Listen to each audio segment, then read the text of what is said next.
Now at 5, Pitt State honors veterans with a special ceremony featuring a combat veteran. Plus, Joplin veterans get a special honor today. See how the Patriot Guard riders participated. And the breakthrough spending bill that could soon reopen the government heads to the House for a vote. I'm Erica Brown with more on the funding package from Capitol Hill. 4 States' most watched news starts now. Across our nation and across the 4 states, people come together on this Veterans Day to celebrate the men and women who served our country. This is KOIM News. I'm Dow Quick. We begin our coverage in Pittsburgh, where Pitt State held a Veterans Day ceremony. This year it featured 2014 PSU grad Dr. Carol Meza, an Army combat veteran and Purple Heart recipient who served for 12 years. Also in attendance was the university's president and vice president for university advancement and 6th grade classes from Pittsburgh Middle School. You don't have to wear a uniform. You don't have to have a certain job to serve your community. You can start at a young age. And I just felt it was the perfect timing to relate that message to them, especially because they were our largest population today. The ceremony has taken place at the PSU Veterans Memorial annually since it was first unveiled in 2004. Those interested in adding a name to the memorial paving stones can contact the PSU Office of Advancement. Missouri Southern State University honored service members today as the Patriot Guard riders rolled onto campus for their own special Veterans Day celebration. That event featured music from the MSSU Brass Quintet and remarks from State Senator Jill Carter and Gary Gray, a U.S. Navy Vietnam veteran and ride captain with the Southwest Missouri Patriot Guard. When I joined in 2009, a family member's son had been killed in Afghanistan. I didn't know the veteran himself, but I knew his mom and dad. So I felt it was my place as a veteran to honor him and the sacrifice he made. Gray says joining the Patriot Guard riders is about showing respect for those who've served before them and making sure their service is never forgotten. Today, Vietnam veterans gathered at the Memorial Wall in Washington, D.C. for the annual reading of the names engraved on the memorial. More than 58,000 servicemen and women gave their lives in service of our country during the Vietnam War. There are 6.2 million living Vietnam veterans currently residing here at home or abroad. Taps was played to end this ceremony. Let's check in with Chief Meteorologist Doug Heddy now for a first look at the weather. Yeah, and it actually turned out to be a pretty nice Veterans Day. Temperatures quite a bit warmer for us today. It was very windy. The winds have calmed down a little bit compared to what we saw earlier today, but still those southwesterly winds kind of kicking in at about 10 to 20. But look at our gusts, a little bit higher than that, into 30, 35 mile per hour range over the past couple hours. Winds will continue to calm down. Not a whole bunch going on out there. We do have some clouds which are kind of right along that Kansas-Oklahoma state line, but besides that, not a whole bunch going on. Through the evening into the overnight hours, upper 30s to near 40 as we kick off your Wednesday. Even warmer tomorrow. We go into the upper 60s to near 70 for afternoon highs. We could be seeing record highs later this week. We'll talk about that here in a bit. All right, we'll catch you in a few. The House is set to vote as early as tomorrow afternoon on a measure to fund the government after the Senate broke the stalemate last night, passing a bill to end the longest government shutdown in American history.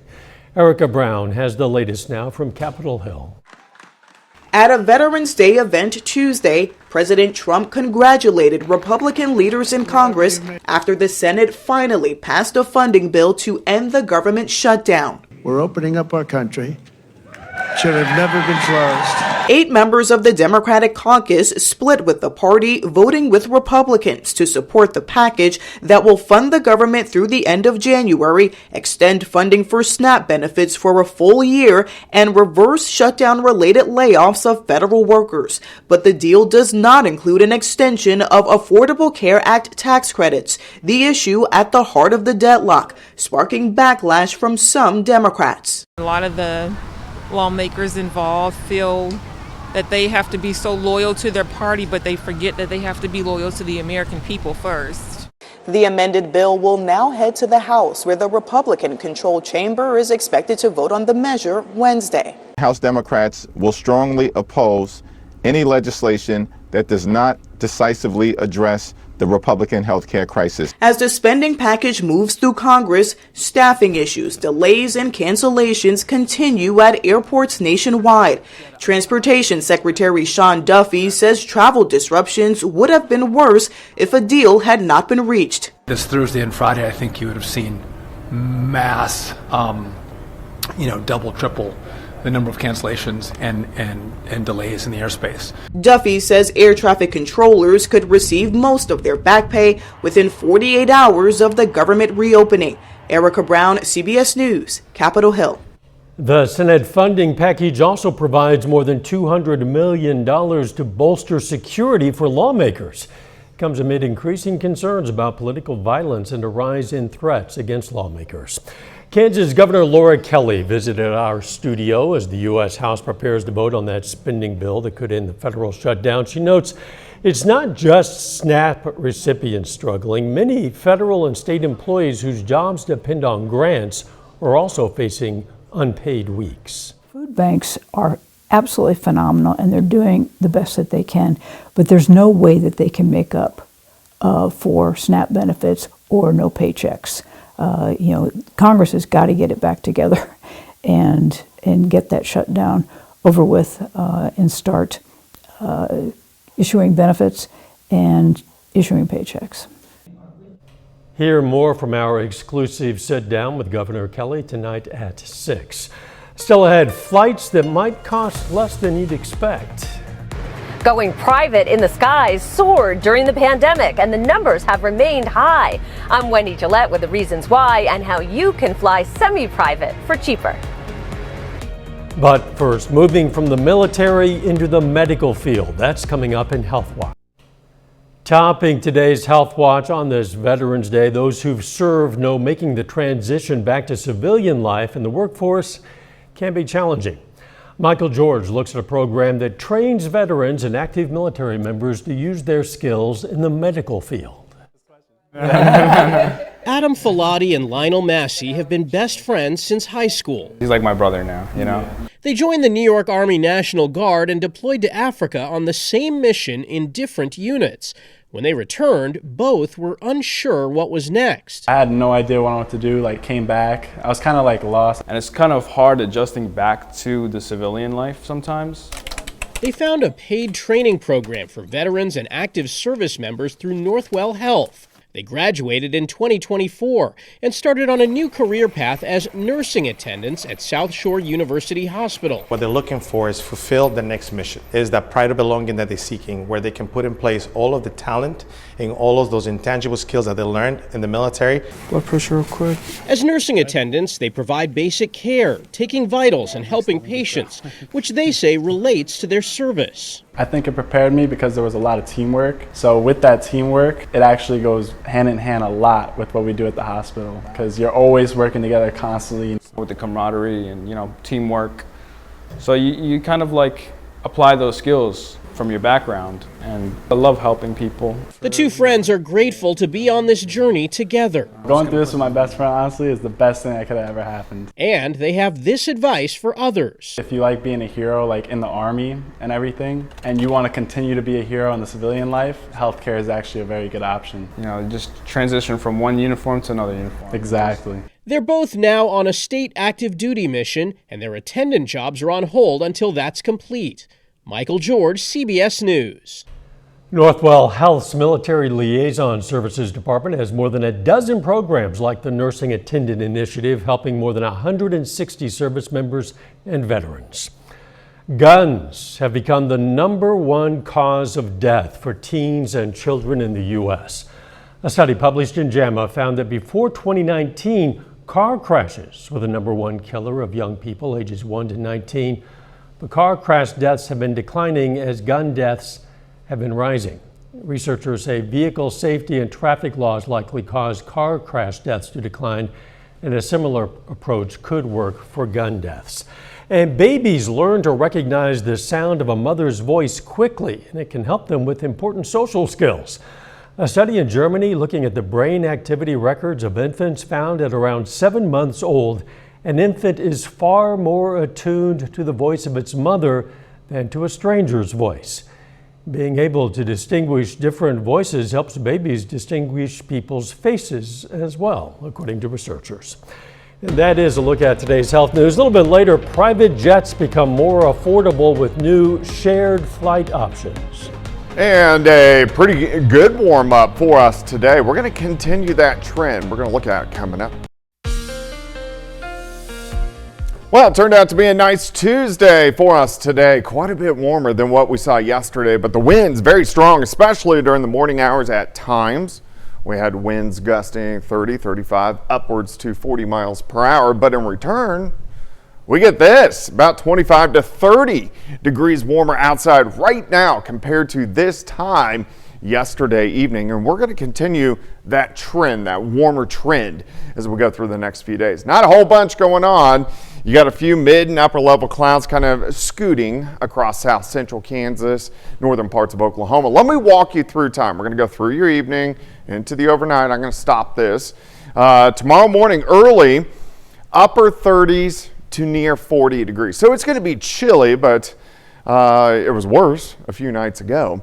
As we get to about the noon hour, I think most of us mid 60s, a little bit warmer. We should go upper 60s, maybe hitting 70 once you get down through northeastern parts of Oklahoma. But overall, Wednesday is looking pretty good. Tomorrow night, a few little mid and upper level clouds kind of skirting through again. Not as cold. We drop back lower 40s to kick off your Thursday, and then by Thursday afternoon, partly sunny skies. Check this out. 71 in Stockton, 73 in Bentonville Grove, 74 Chanute, up to about 71 degrees. Any clouds clear out as we go into Thursday night into Friday morning. Look at this. We're going to start Friday morning into the mid to upper 50s. All right, the winds are going to calm down the rest of the evening into the overnight hours. Fairly light, kind of variable as we go into Wednesday, and then they kind of get moving again out of the south as we go into Thursday afternoon. Not super windy, but gusts kind of 20, 25, maybe 30 miles per hour. But in return, that warms us up even more on Thursday and also on Friday. 40 to start on your Wednesday, 66 by noon, high temp. 67 degrees. It looks great out there right now. Great shot of our Cornell Arts and Entertainment Complex tower cam. We are looking northeast right through Joplin, Missouri. And of course, temperatures, they'll slide back through the 50s into the 40s as we go through the evening hours. But right now, it's pretty good. Iola 63, 62 in Welch, Anderson 62, Stockton is sitting at 62 degrees. And look at this warmer trend. So by Friday, we're in the mid 70s, so now we're starting to teeter on record highs across the region. May break record highs on Saturday as we go into the upper 70s, even some 80s once you get down through central Oklahoma. We do have a storm system moving in late Sunday. I'm going to keep Sunday dry. It kind of develops around us right now, but we may get a few showers in here Sunday night and into Monday morning. We'll cool down behind that system on Tuesday, and then we have better chances to get showers, thunderstorms in here as we get into next Wednesday and also next Thursday. So at least a little bit more of an active pattern as we go through about the next 10 days or so. Fairly dry next few days. 67 on your Wednesday, 72 Thursday, 75 Friday. Look at Saturday. 78, 73 Sunday, so just a fantastic weekend before rain chances next week. We get just enough kind of taste of winter to make us appreciate these warmer days, even if they are brief. Looks pretty good. Thanks, Doug. Coming up, shared private jets take off as an alternative way to travel. Topping today's Consumer Watch, Major League Baseball says its authorized gaming operators will cap bets on individual pitches at $200 and exclude them from parlays. The move comes days after two Cleveland Guardian pitchers were indicted on accusations that they rigged pitches for gamblers. MLB says the limits were agreed to by sportsbook operators representing more than 98% of the U.S. betting market. Wendy's says it plans to begin closing U.S. stores over the next few months to increase profitability and improve remaining restaurants. The move comes as budget-conscious consumers are cutting back on spending due to inflation. Wendy's currently has more than 6,000 locations in the U.S. According to its website, the closings could impact hundreds of them. Private jet travel exploded during the pandemic as wealthier travelers worried about getting COVID. Well, since then, it's remained popular, with new companies finding a market to offer shared jets at a slightly lower cost. Wendy Gillette has more on the trend in today's Travel Tuesday from Helsinki, Finland. Soaring through the clouds in southern Finland looks sunnier on a private plane. An ACX jet has the ticket.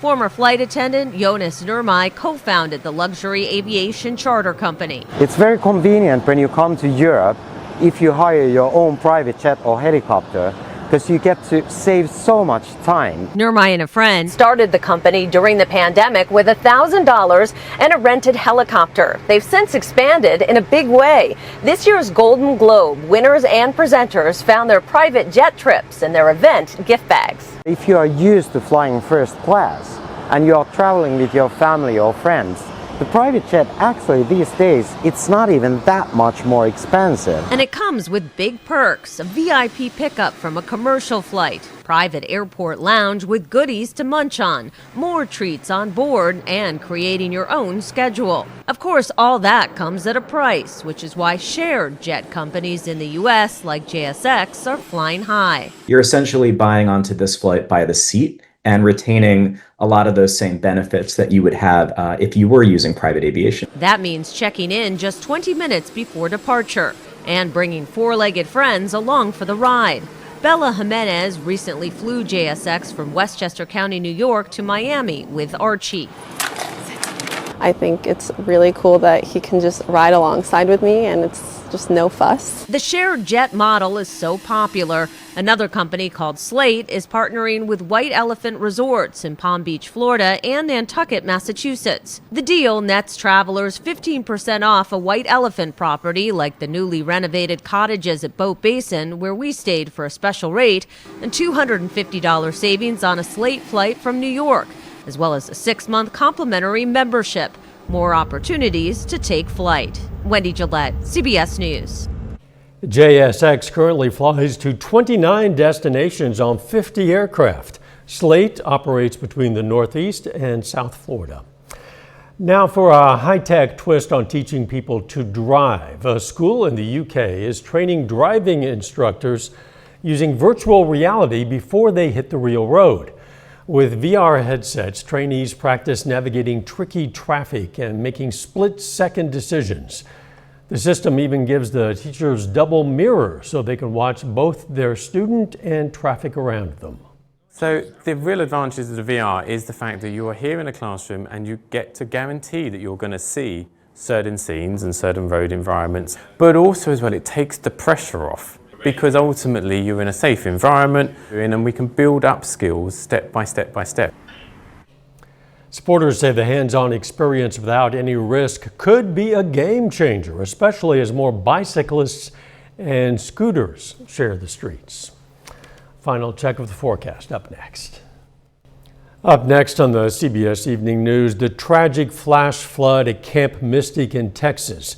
New lawsuits claim negligence and a failed emergency plan cost the lives of 25 girls and 2 counselors. Then on KOAM News at 6, Blake Gully is going to have more on his sit-down interview with Kansas Governor Kelly. Plus, we're going to have more on those Veterans Day ceremonies at Pitt State and Missouri Southern. And in sports, a preview to Missouri Southern football hosting Washburn and Pitt State's game at 12th-ranked Northwest Missouri.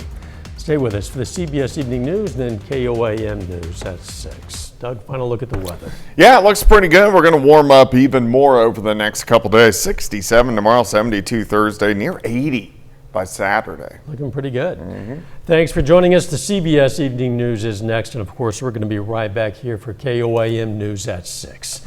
We'll see you then. Let's make it a great evening.